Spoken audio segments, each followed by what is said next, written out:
was a sight from my soul.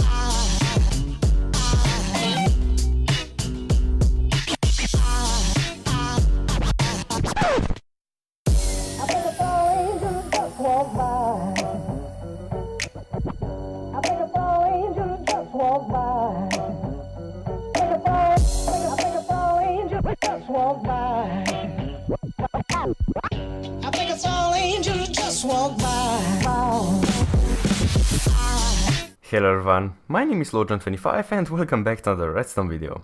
So today we'll be taking a look at this flower farm that I have designed. The reason behind this flower farm is to get the maximum possible efficiency out of a single bone meal. And the efficiency here is measured by flowers from each bone meal. So this flower farm can produce 2.93 flowers per each bone meal, and that was tested across 1000 pieces of bone meal, so that is quite accurate. Because we went after the efficiency, it was necessary to have this big 15x15 grass block area, and then that brought another problem.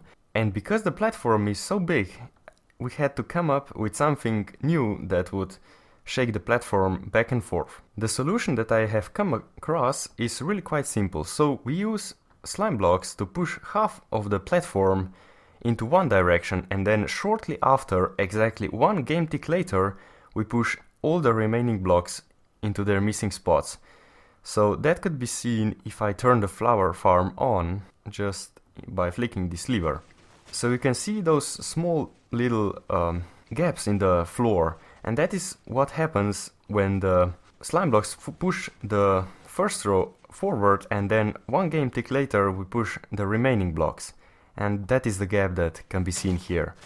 So I have tested and no flowers seem to be able to escape from that small hole, but it's only visual when you run it. And then the way this flower farm works is, well, first of all, we have the platform over here, and we have a bone meal down there, bone meal dispenser down here, and we trigger it once it's in the default state, so the blocks are pushed into this direction. So we bone meal it here, and then we push the platform across, bone meal it here, and push it back. So that way we get twice the efficiency of a normal machine. And even though we see some flowers kind of leaving here, the platform, we cannot pick them up because they are just a visual glitch. So I know that you probably got a lot of information from that short intro, but let me summarize them for you again. So the redstone on the yellow clay is only connecting all the pistons which are responsible for movements in this farm.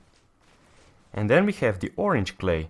Well, the orange clay is here to produce a short free game tick pulse whenever this control circuit here decides so, and then we activate these middle rows which are connected to the slime blocks with a 3 game tick pulse, and then we have a repeater set to 4 game ticks, which then 1 game tick later, after the platform has been moved, moves the other blocks into their position. That is the fastest possible way that we can currently do that. Then on the red concrete blocks we have the main clock. So this is just a simple clock over here that can be turned on or off when we have this control signal from this lime line. And then the redstone on the lime concrete is just a bunch of pulse extenders as well as the main switch over here. And what that does, it's really quite simple.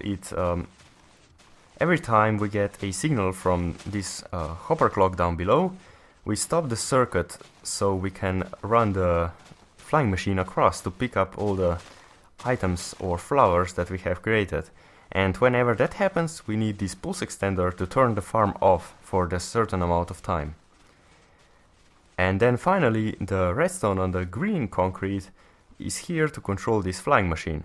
So what will happen is, whenever this clock changes the position, so whenever these 5 stacks go from one hopper to another, and that will happen shortly, we will send this flying machine flying into this direction. And whenever it reaches the end, it has already pushed all the flowers into this water stream. and the water stream will carry them on to whatever sorting system you want to. So you can see that we have already filled up this station. And now the flying machine has pushed all the items into water stream. It will be returned by this piston over here.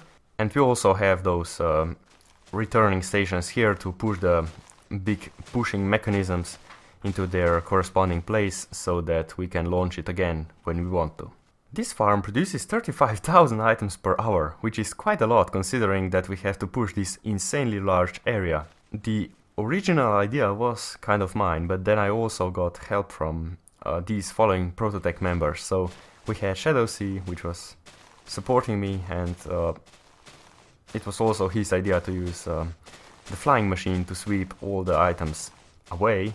And then we also had Mulfok, who is a Prototech member as well. Well, he helped me compact this design into a smaller space, as well as helped me with the overclocking of this farm. And then we also had Adam Shadow, who helped me with optimizing this farm for lag.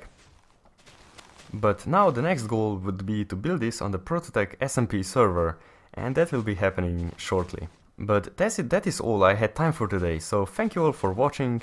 This has been LordJohn25, and I will see you in the next video.